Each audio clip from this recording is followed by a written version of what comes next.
You are listening to the North Carolina Food and Beverage Podcast. Thank you for downloading and subscribing. Coming to you virtually live from high atop the historic Raleigh building in beautiful downtown Raleigh. The NC F&B takes the listener behind the scenes to tell the stories of the people that contribute to the creation of the food and beverage community of North Carolina. And now, the misfits in the dish pit, the faces of the front. They are Max Trujillo and Matthew Weiss.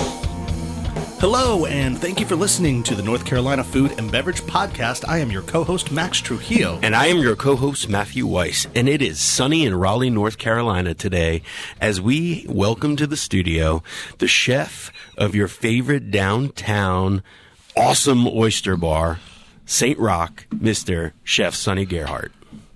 Hello. Welcome.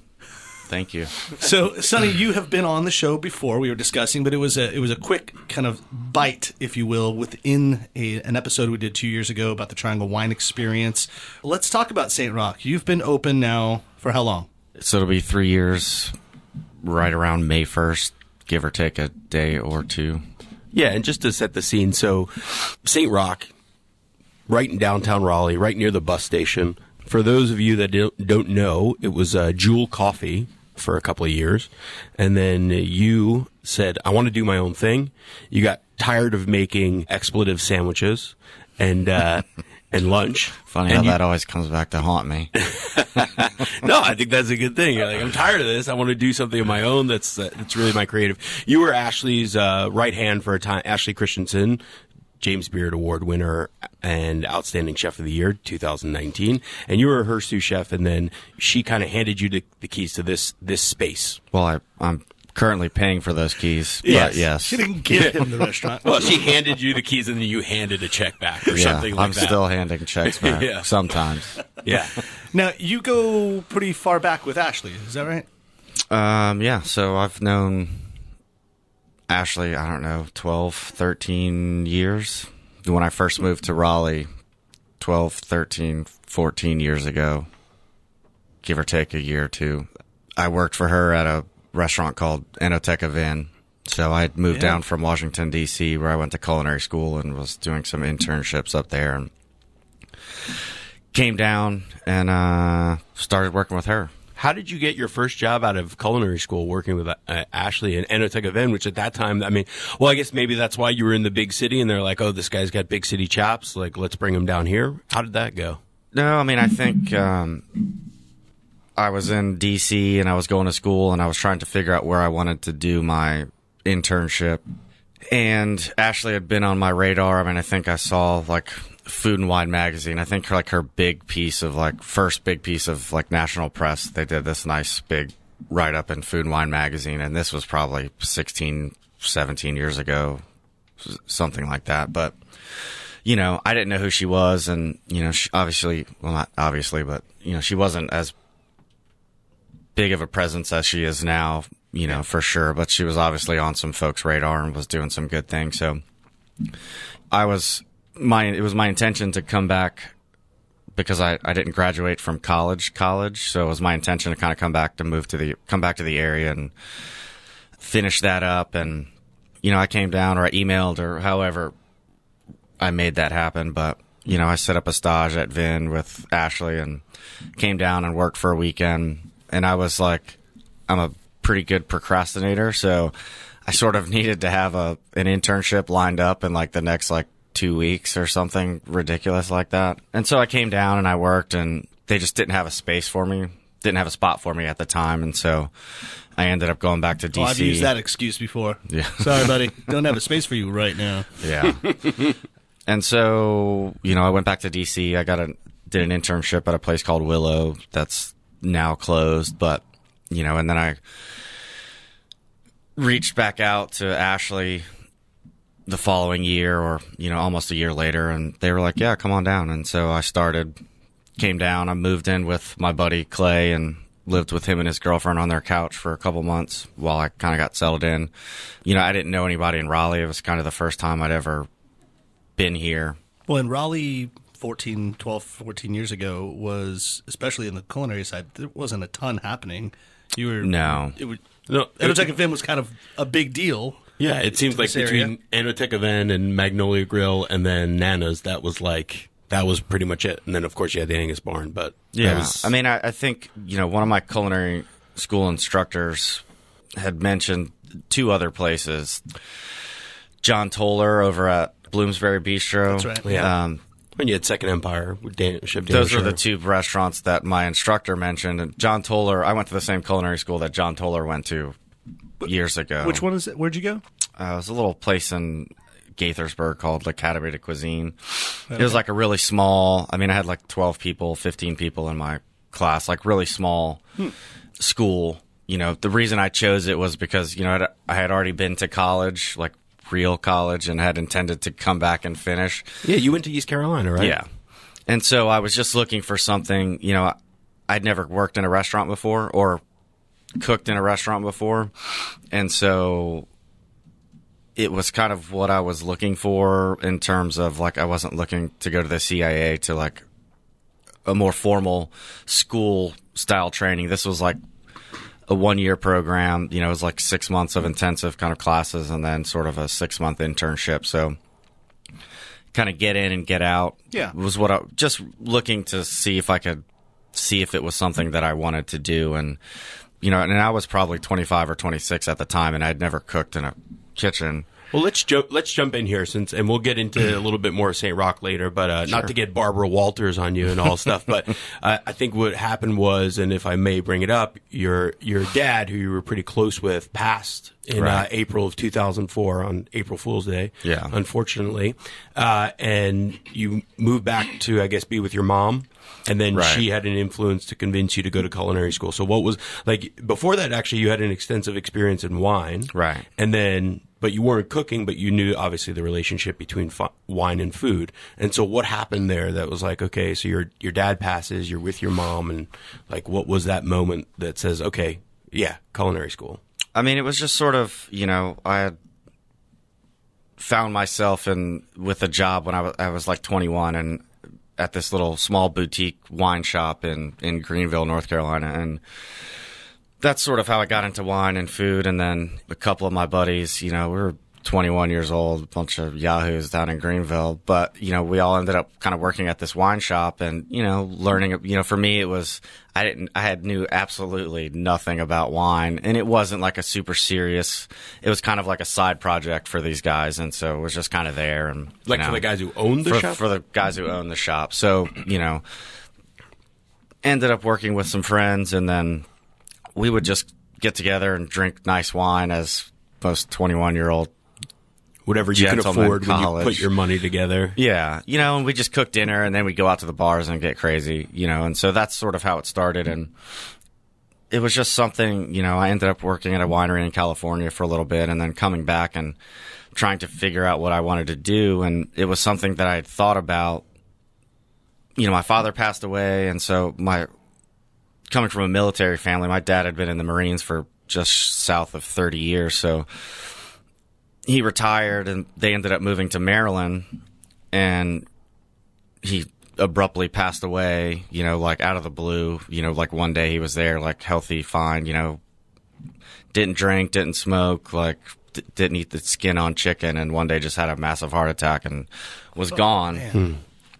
And so my mom was sort of up in Baltimore. All of our family is from New Orleans, so she was like way far away from anyone that she really knew, and I was living at the beach in Wilmington, like, waiting tables and working at a little wine shop and cleaning boat bottoms, just running around with my shirt off all day long. It was great. But it's what you do in your 20s when you're figuring yourself out. Yeah.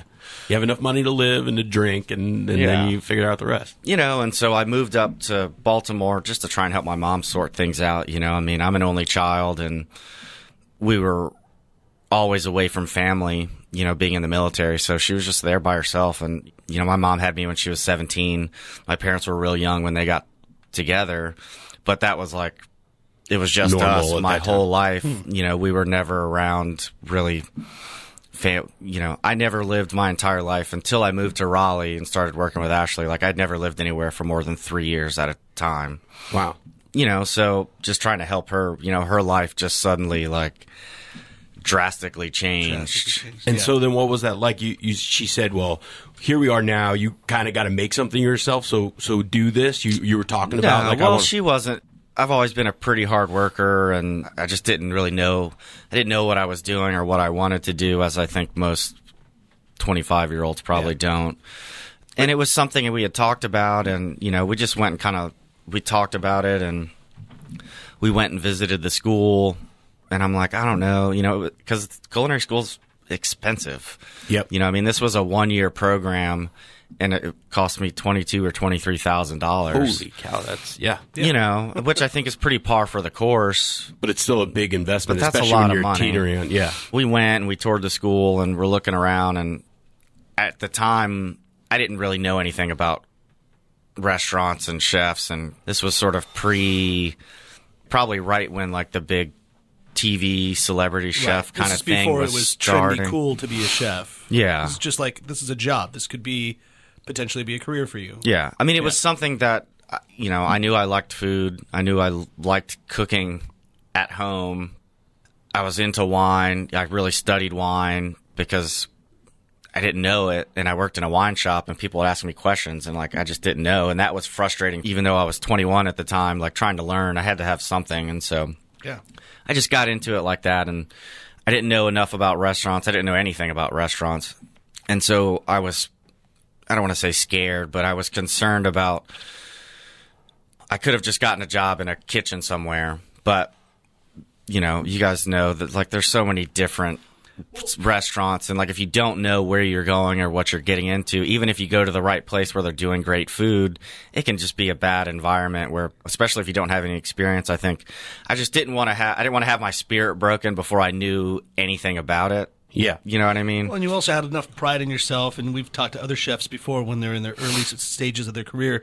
You could go to any restaurant to learn the trade, and almost just by repetition, you're going to learn the trade. But by selecting ones where they have a strong leader, a strong vision, or you see a path to success, that comes from you, the person that decides to apply there and say, I want to surround myself with people that are excellent at their craft. Right. And that's kind of those are your personal decisions you make when you find where your place is going to be in this community. Yeah, I want to talk more about that, but I can't help but think would be a perfect time to get a job at some place like the Butcher's Market, who is essentially hiring people, people exactly like you who are trying to figure it out. They have an interest in cooking. Maybe they have an interest in becoming a butcher, and the Butcher's Market will train you, literally, and teach you how to do it. They won't charge you $22,000. That's true, too. They will actually pay you Yeah. and teach you a trade. So, really think about that, though. For those, maybe you're a little rudderless and you're like, I don't know what I'm going to do, or you're sick and tired of what you're already doing. Well, this is a great opportunity to go to some place that's looking to cultivate really strong work ethics, but also provide you with skills to learn a real respectable and awesome trade. Hey, Alice from the Brady Bunch was smitten for Sam. That's right. He was the butcher. It doesn't get better than that. Not at all. Go to the Butcher's Market. They have 4 locations. They help keep the lights on this podcast. They're good people. And they help feed my family also. Yeah. Yeah. You're Cam and those hot dogs. He loves them. And the burgers, too. The other night, I didn't feel like cooking, and they have like a prepared herb medley vegetables. You just like heat it up pretty much, and it's ready to go, and it was delicious. It's funny about that. Like, whenever I see those pre-prepared things, I always go, who does that? Why don't you just do it yourself? Just prepare your own. Now I realize it's Matt. It's me. Yeah. I do. Well, that's fine. Convenience is king. Absolutely. But go to the Butcher's Market. Now, before we get back to the show, we also take a quick moment to talk about another fantastic sponsor that we have on the podcast, which is the Folks Foundation. Folksfoundation.org is a company that has focused on North Carolina crafters, artisans, builders of this state in an artistic sense. They found us because of what we do as the podcast that tells the stories of the food and beverage arts of the state. With that, it's kind of seamless that they're helping to promote artists and musicians. And even this month, they gave a grant to Bellator Roasting Company, which is out of New Bern. It's a coffee shop, but they also roast their own beans. And If you want to learn more, they have a journal that comes out every other month that really dives deep into these stories. So check them out, folksfoundation.org. You can become a member yourself.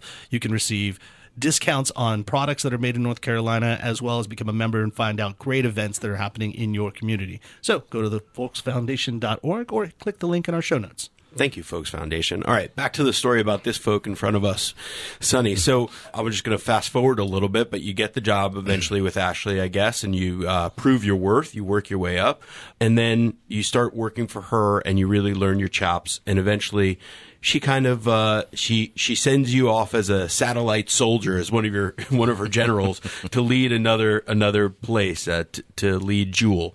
And originally you went off to do that, and thinking that it was going to be a coffee / restaurant. What was the genesis of that at the time? Well, I mean, at the time I had left pools after a couple of years and was working in Durham. Ashley and I were talking, and, you know, this was right after Chuck's and Beasley's were open and Fox, and so she was talking about, she had a couple of projects in the works, and she wanted me to come back and help out, one of which was Jewel. Because you had left pools at that point? Right. To go work at... I was the chef de cuisine at Watts Grocery in Durham. Right. Yeah. And so I was there for a couple of years, and then Ashley and I were talking, and at the time, very early stages of Jewel and Death and Taxes. You know, the original plan was for me to come open up Jewel, like sort of get that off the ground pretty quickly, and then kind of get that place settled and established, and then move over to Death and Taxes when they opened up. And then life happens. You know, it's sort of, I think in this business, it's kind of hard to plan things so succinctly because it just has a way of not working out. Yeah. Jewel happens. We're working on that. Death and Taxes just ended up taking forever for her to get open. And then Jewel just wasn't, you know, I think there was a lot of, just never really took off. Didn't seem to have like an ironclad concept. It was this, it was that, but it didn't really like... You know, I think that was, obviously hindsight's 2020, but, you know, it was sort of, we opened a coffee shop in a restaurant space. What I consider, which I think for what I'm doing, the space is bigger than I would like. Okay. So looking at it from a coffee shop perspective, like that's high rent for a giant coffee space. Yeah. But, you know, that being said, it wasn't actually, it was a coffee shop, but it was a restaurant.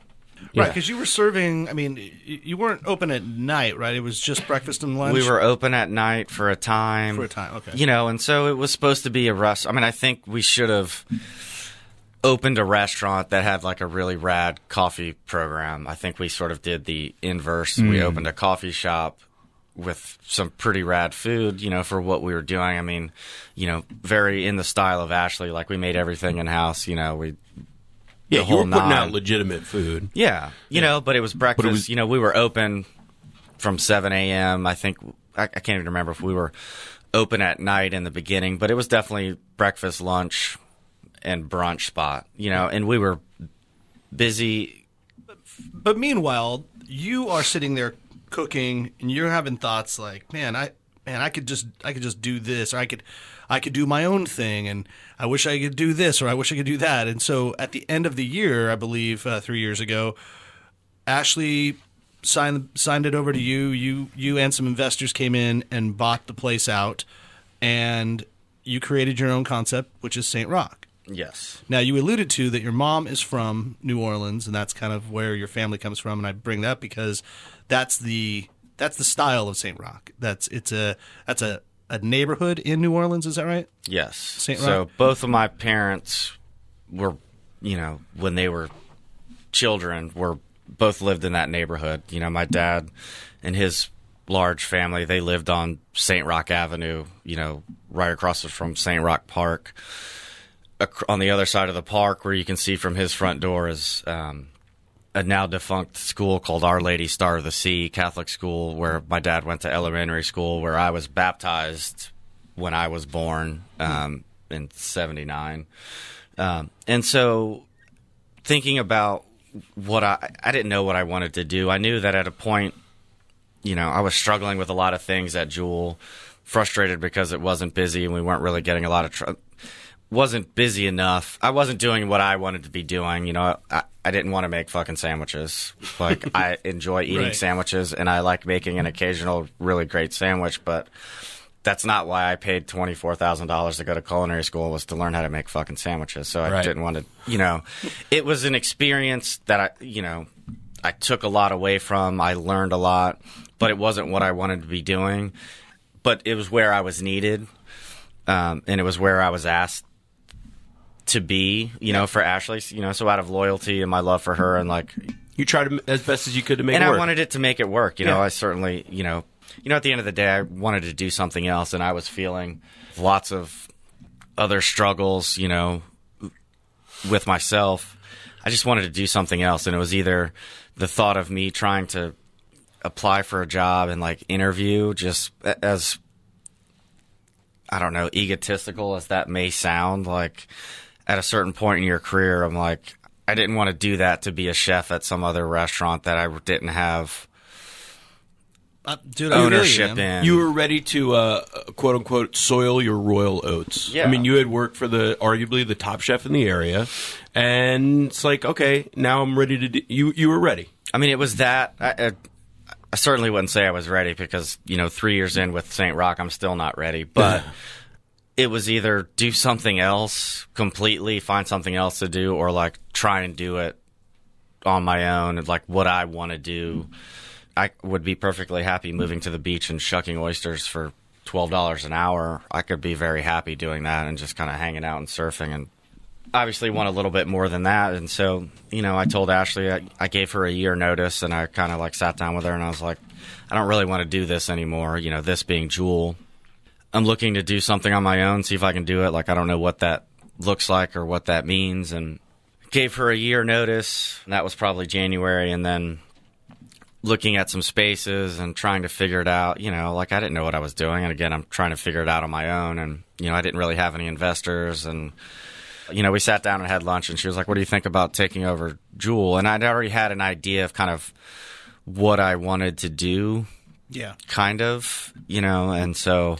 Anyone that works in the restaurant business that's been there for a while has all looked at the restaurant they work in and go, man, if I could do it my way, I would totally do it like this. I put the booths over there. I knock all that crap out. We go ceviche bar over here. No, right. It'd be like, Yeah. So you definitely had your game plan, I assume, ready just to go. I mean, you know, I had an idea. Yeah. You know, I really didn't know what I wanted to do. When I was looking at the previous space that I was looking at, I had an idea for something else. You know, I really had no idea what restaurant. St. Roch wasn't even a thought in my head. It was just like, I would need to open a restaurant because I need to do this, but I don't know what I want to do. And so the idea kind of, however the oyster thing spawned, you know, at the time, you know, the only oyster game in the town was 42nd Street. Yeah. You know, not that we can do it better, but I was like, we can do something. I can offer something that is a different experience than 42nd Street. Sure. You know? Well said.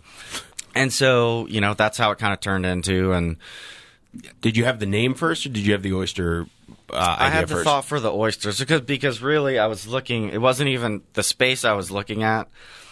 I got the idea for an oyster bar because of there was a building across the window. This space I was at had these big, beautiful windows. It was this old church. And I'm looking through it, and I see this old cinder block building over on Person Street that's like a barber shop and a beauty salon next door to each other. Tiny little space. And in my head, I'm thinking that would be cool to do like a really rad dive bar, like po' boys and oysters, like PBR, High Life, bottles of champagne, big fat rad po' boys, and raw oysters. Like super simple. And that's where the oyster That does thing sound came awesome, from, by the way. You know, and I think that that thing right there reminds me a lot of like the St. Roch neighborhood and a lot of places in New Orleans where these old, like crusty places that just do what they do, and they do it really, really well. And so that's how the genesis of the idea of, you know, St. Roch, the oyster bar, you know. And then so when Ashley was like, what do you think about taking over Jewel and doing that here? And I was like, you know, yeah, that sounds great. So But you dove into New Orleans, and you dove into that style because now that you're putting your focus on making an oyster bar, that then is like, okay, if we're going to do this, and I like where my family came from, and it makes me feel like it's like a New Orleans style place. You didn't just stop there. You didn't just do po' boys, is all I'm saying, and oysters. You got deep into it. I mean, you're sourcing for New Orleans style food. I mean, you're where you get your bread, where you get your oysters.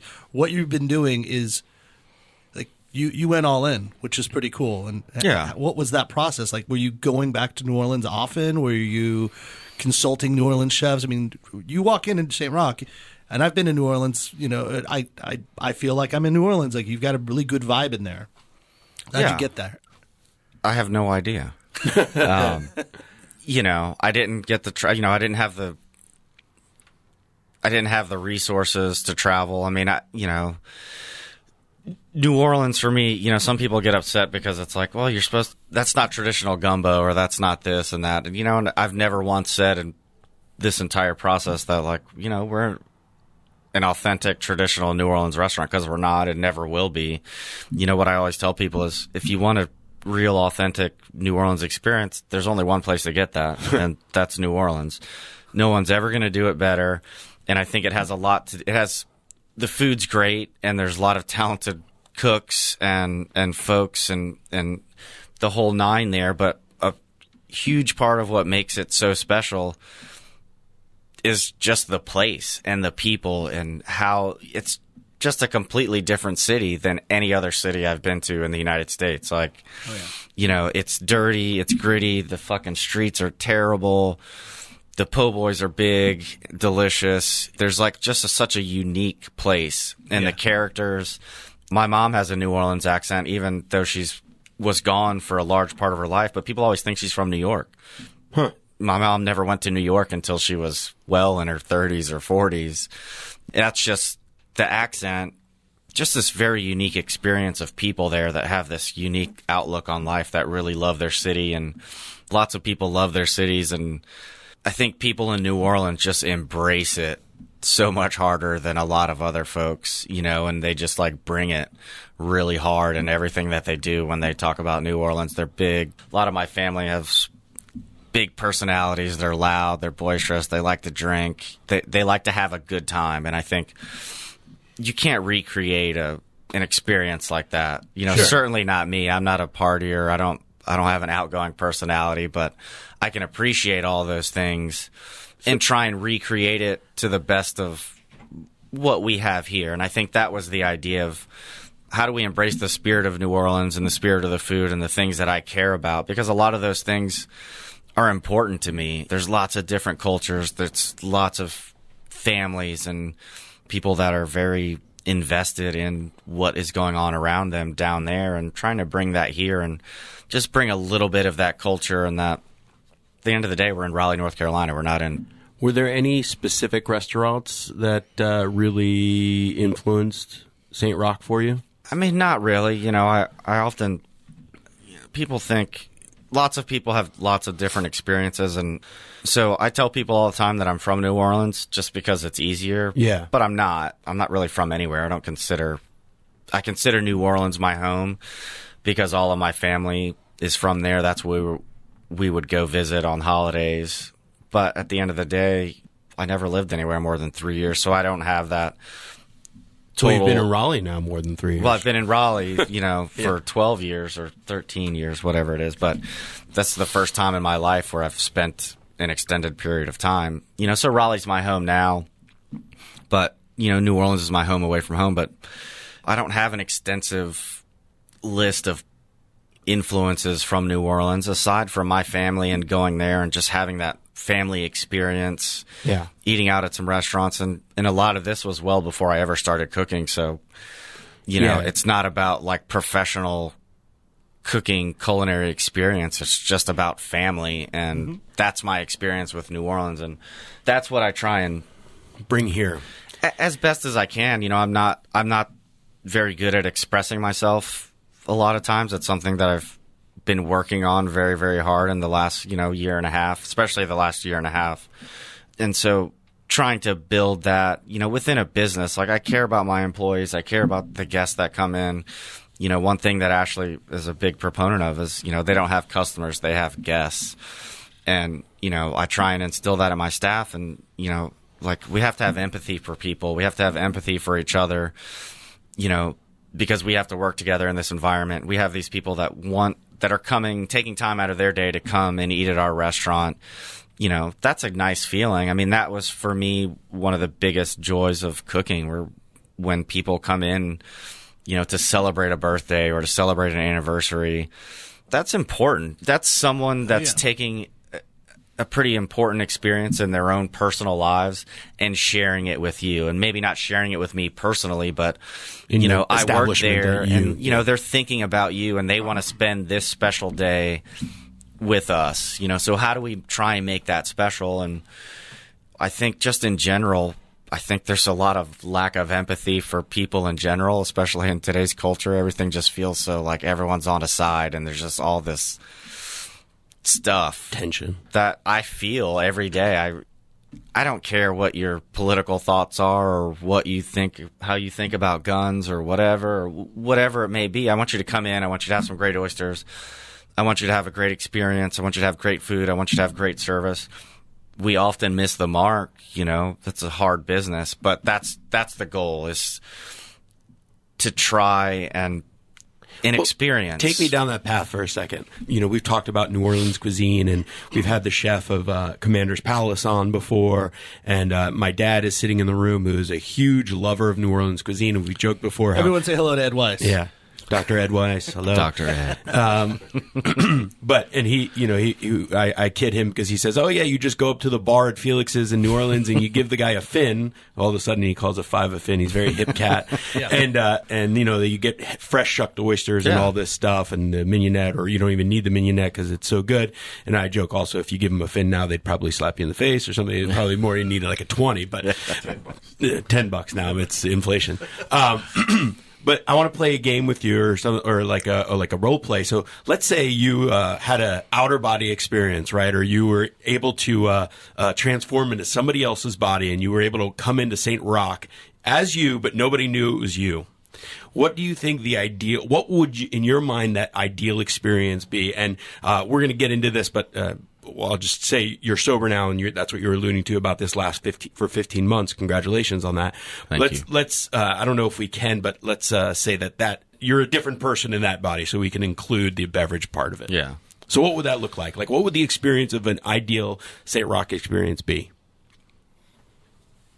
To me, coming in, like, we want things to be fun and casual and shareable. Like, I like to eat with my hands, like I like to forego utensils unless absolutely necessary. Like soup, you can't eat with your hands. Yeah.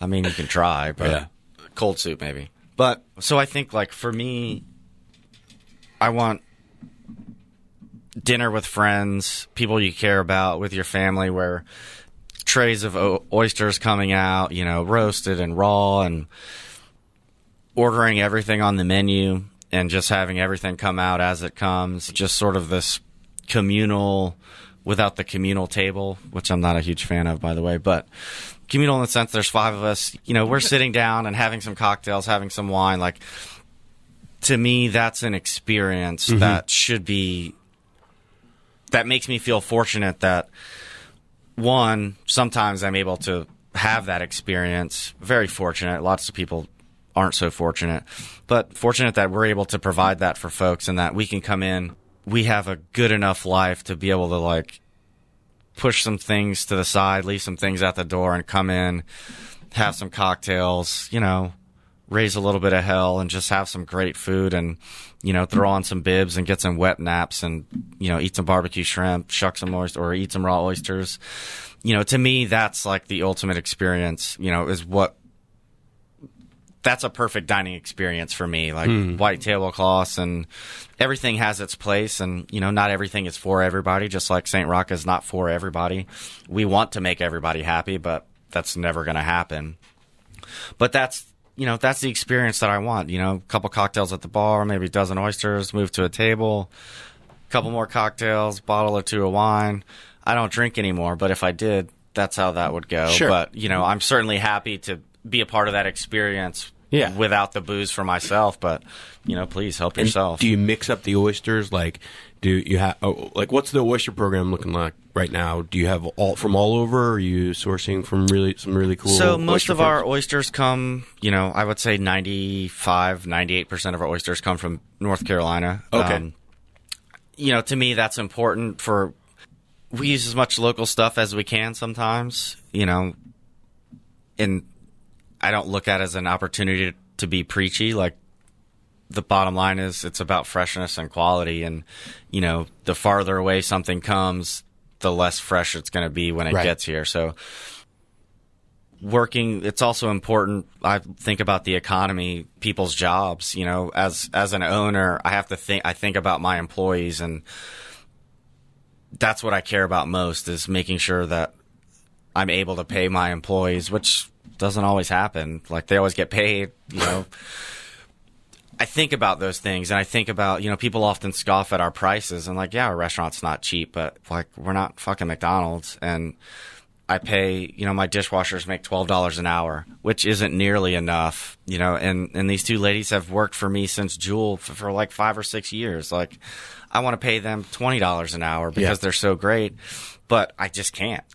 People pay for an experience, and people often don't think about the consequences of their experience. I was on someone had a Facebook thread the other day, was talking about having to pay for fucking hush puppies at a restaurant. And I'm thinking, I get it. In the South, everyone just throws hush puppies out. But in my mind, I'm thinking, someone had to make those. Someone had to pay for the ingredients to do it. There are all these factors, they're just hush puppies. Those hush puppies comes with a cost. Everything comes with a cost. If you want to complain about the fact that a quarter pound of fried oysters costs $18 at my restaurant, I can assure you we're not making any money. We lost a lot of money last year. And so, especially people outside of the restaurant experience, or that don't have experience working in restaurants, it's a fucking hard business. You're talking about, if you're running things right and you're doing well, you've got a 10% profit margin. That's fucking ridiculous. You have to be insane to think and then people have the audacity to complain about these things, and I'm not paying everybody, minimum wage is a fucking joke. You can't live on, I don't know how $8 an hour, which I'm sure it's probably less than that, but For the you can't live on, server gets, you can't live on $15 an hour. They were talking about a living wage. That's ridiculous. Well, it's just funny to think people complain about the free things or the things that you don't get at a restaurant, when you're I'm going to a business. I shouldn't get anything for free. I don't get anything for free. Anything. What do you get in your life that's free? You get chips and salsa at a Mexican restaurant, and that in itself is only a standard because every place has always done it, and if you didn't do it in your Mexican restaurant, you'd kind of look like a scumbag. Be wait a minute, I have to pay for the chips and salsa. But when you get free rolls or free bread at a restaurant, Andres Lopez used to bake the bread at Midtown Grill every morning, and he just taught me how to make tortillas the other day. And he told me, we don't do the fresh bread anymore.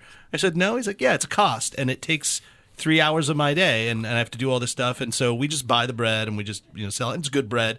But that whole idea of this is some person spent time doing this, and now we're providing it to you because of the hospitality factor of making you feel comfortable and all. But don't take it for granted, as a guest.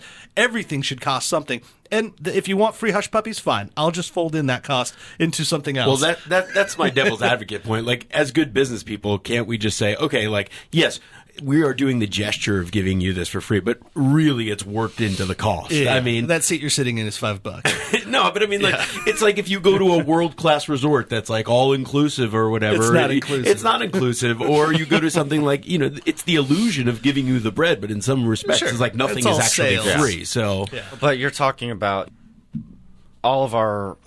I'll occasionally have to get some fish that maybe doesn't come from North Carolina, but it's pretty close. Virginia, sometimes I'll get some Louisiana red drum or something like that. But these fishermen, these are people that live in America. They have the same cost of living, give or take, what most of us have. Mm-hmm. And if you're paying $2.99 for shrimp, they're not making any money. They have their own family. You know, there's a whole supply chain. There's a whole economy behind why I charge what I charge for my food. And it's standard industry trying to price things so that we hit a 30% food cost so that at the end of the year we can make that 10% profit, which, by the way, doing over $1 million in business and you have the potential of $100,000 in profit, that's a lot of work for not a lot of return. Yeah. That's a goal that seems so hard to hold on to, right? It's like, yeah, you know, and that's if everything's running perfectly. That's not if you have to buy some equipment or there's not a hole in your floor, like whatever. Yeah. Well, and also once you factor in the hours to that you've put into that to make that profit, it's actually not that great of a gain or an hourly wage. I mean, you're putting an insanely amount of hours. Yeah. We do have to pay the bills here real quick and mention Triangle Wine Company before we get out of here because they are fantastic to us. But Triangle Wine Company has great beer, wine. All the things that you would need, a lot of local stuff. Just recently talking to Chris over there about all this impending tariff nonsense. And so we will have to get into that soon, and we want to have him on the show to discuss it. But go to Triangle Wine Company, support your local businesses because just like them, or just like St. Roch, or even just like the NC F&Bpodcast, we're local, we're people, we're not a big corporation. We get by on how we create our business through these things, like our sponsorships or the customers that come into your restaurant, or the fact that we can leverage a wholesale product and resell it at a level to where we can afford to keep lights on. So, well, just like Triangle Wine Company, they're supporting the local beer economy. You can find a bevy of local beers there, but you can receive a discount. Yes, with all of that. If the 10% that you make in a profit at a restaurant is the same 10% that you can receive, you listener, when you shop at Triangle Wine Company by using the NCFB promo code. Yeah.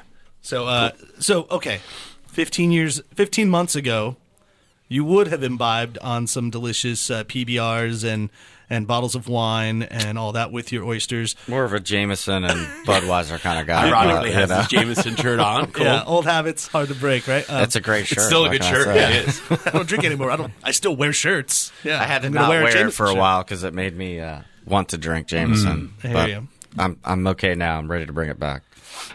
You alluded to it earlier, the young 21-year-olds, and you're in a wine shop, and you're just a knucklehead with your friends and just living it up and partying. As an introvert, did this... You're ironically pointing to yourself now as an introvert, which is definitely not the case at all. As a fellow introvert,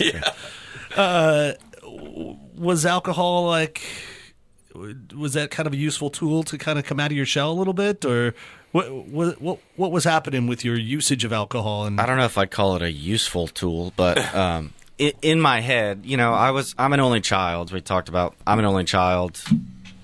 I grew up in the military, you know, moving around all the time. You know, I'm a pretty introverted person. Like, my dad was the same way. I'm a very much, people talk about my dad all the time, and not all the time, but very, like, if he doesn't have something to say, he doesn't say it. Mm-hmm. You know, like, and I'm the same way. I have lots of things to say. I have no idea what that means. But I don't, you know, I'm not one to just, like, talk about things for the sake of talking about them. Like, I love having conversations. I love being engaged with people, but...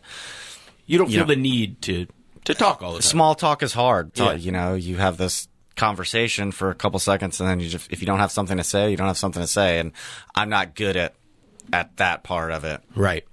And so, you know, alcohol, I think, was a big part of that. Or at least it made me think that. You know, in my head, it was like, yeah, it made things easier, but it really didn't.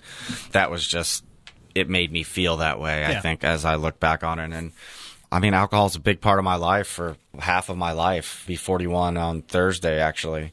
Happy birthday. Thank you. And so it was just a huge part of my life. Like, I couldn't tell you until I stopped drinking, or the times that I had tried to stop drinking previously, very few days where I wasn't at least having a glass of wine or something. And then, you know, over the years, it just turns into this different animal where... at least for me, you know, everyone's experience is different. Drugs and alcohol, it's tough, and especially working in this industry where you're routinely working late, long hours, and it's like, what do you do when you get off work at midnight? Like, you don't have the options that other, you can't go to you probably find a gym if you really wanted to, if that was your thing. But, there's really nothing to do. There's no outlet for letting off that stress and blowing off that steam at the end of the night, except going to a bar. Yeah. And so for me, my mantra was always, work hard, play hard, worked hard, go to work early, stay late, like really try and crush things. And then when I get off work, I try and do the same thing at the bar. And that's fine for a period of time. And I think alcohol has a way of just slowly breaking you down, which I guess drugs and alcohol in general will do that over time. But I think alcohol has a tendency to take a lot longer, and it's a really long road for people to realize that you have a problem and that it's really controlling your life. And that was where I was at last week, or the 15th of January was 15 months sober for me. And I had tried before that, stop drinking for years, on and again, off again. I mean, there were times alcohol controlled my life, and I don't mean that in the sense that every day I wasn't waking up and getting drunk. But I would wake up in the morning, I'd be hungover, probably still drunk from the night before. I would think about alcohol all day long, and it would start in the mornings where I was so upset with myself and so pissed off and so angry. Like, why are you doing, you have these feelings that you're just fucking miserable, and you're thinking, like, why am I, like, it in your head, literally every day I'm thinking, why do you do this to yourself? Why are you continuing to do this to yourself? And then, all day long you're hungover, you're miserable, you're thinking about how I'm never going to drink again, and like all of this. 5 o'clock, 6 o'clock, 10 o'clock at night rolls around. The chemicals in your brain are starting to come back, feeling better, and the next thing you know, you're ready to go drink again. Yeah. You do the same fucking thing. It's like this vicious cycle where literally that was my day where alcohol, not all I thought about, but it was in the back of my head, literally from the time I woke up in the morning, you to the time I went to subconsciously bed. organized your day. You organized your day around it. Well, you say like the first part of his day, he's regretting his usage of alcohol, and then the second half of his day, he's figuring out a way to go do it again. And it's like alcohol. It's like it's always there. Yeah. You have a great day and you're celebrating something, you're drinking. Always you're having a reason. shitty day and it's hard and you're fucking miserable. Let's drink to make it feel better. Whatever the situation is, alcohol is an appropriate means of helping you deal with whatever it is that you're dealing with, or, So what do you do now when you get off work? I go home, I take a shower. As soon as I get home, I put on my comfortable clothes and I sit on the couch. I eat something for dinner and then I fall asleep on the couch watching Netflix. Sometimes plug your phone in, sometimes not. Sometimes not. Most of the time not. But, that was the interesting, or the dichotomy of that situation, is like my whole drinking career was, I can't just go home after work. Like, I got to do something. What am I supposed? It's an excuse for yourself. Like now, that makes me so happy. I can't fucking wait to get my employees out of the restaurant. We would sit there. The first year we were open, we'd sit around every night, like drink after service, and like everyone's having a good time. And then you eventually learn that costs money, lots of money. Yeah. And then there's your 10% profit. Exactly. Yeah, and more. Yeah. Oh man, I'm sure oh god. Yeah.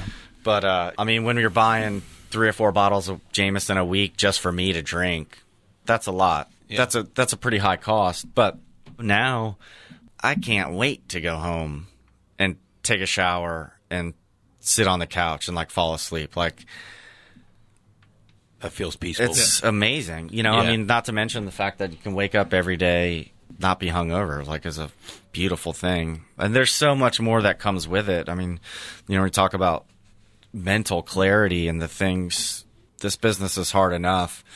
Alcohol and drugs really only make it harder.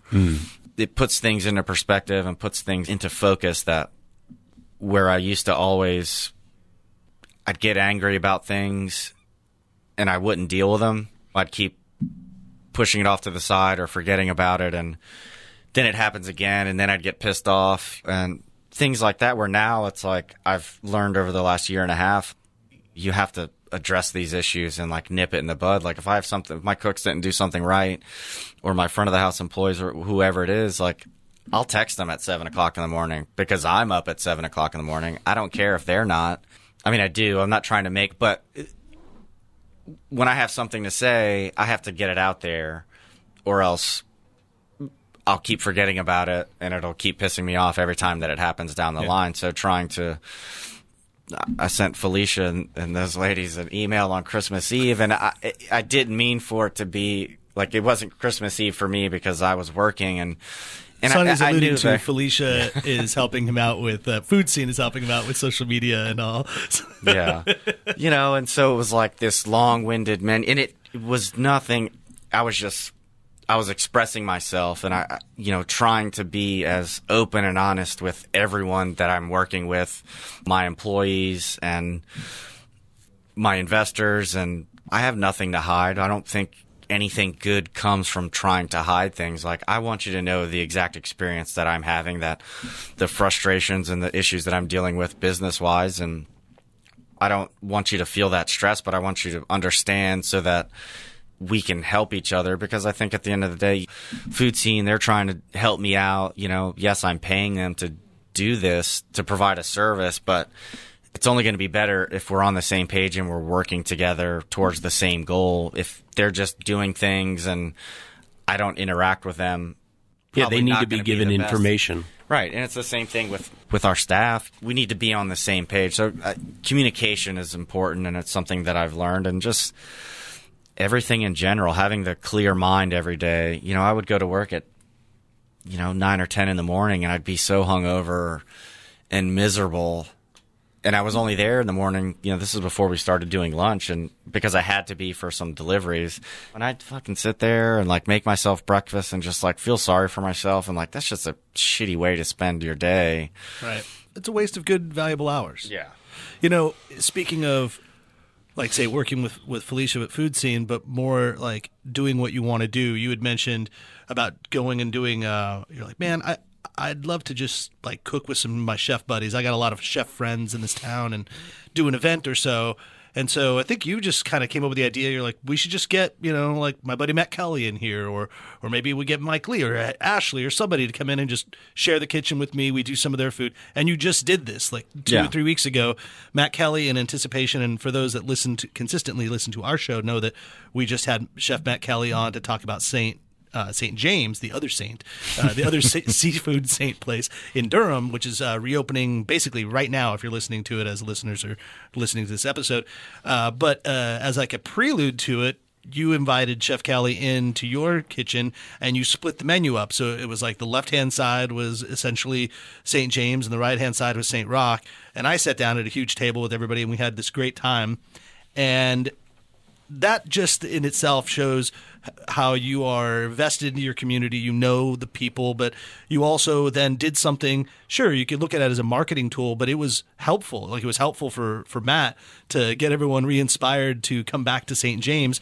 But also it's like, hey, we are a community here as chefs. We like to help each other. We work together. The place was sold out. The food was delicious. You and Matt were going out, both of you, not big extroverts. Yeah. Not let's Not at all. not let's chat with guests all night long. But both are concise, and like you got your point across. You came up, hey, how's everything going? Oh yeah, this is this. And chefs or people always love when the chef comes to the table, and that's always a cool thing. But that was a good expression. You're doing more of those. You're going to do more collaborations with chefs soon? So we're trying to do one a month, as you alluded to. At this stage in our, this business is always hard and you work a lot of hours. And especially for me at this stage, I don't get to do anything or see anybody. And so it was like, let's have some fun and let's bring some people to me. I think it breaks up the monotony of general restaurant work. It gives the staff something excited about. It gets the cooks excited. It gets me excited to have some friends and be able to do some fun new things. And Matt in particular was a little special because Matt's been a friend and a mentor of mine for a long time, ever since I first met him when I first moved to Raleigh.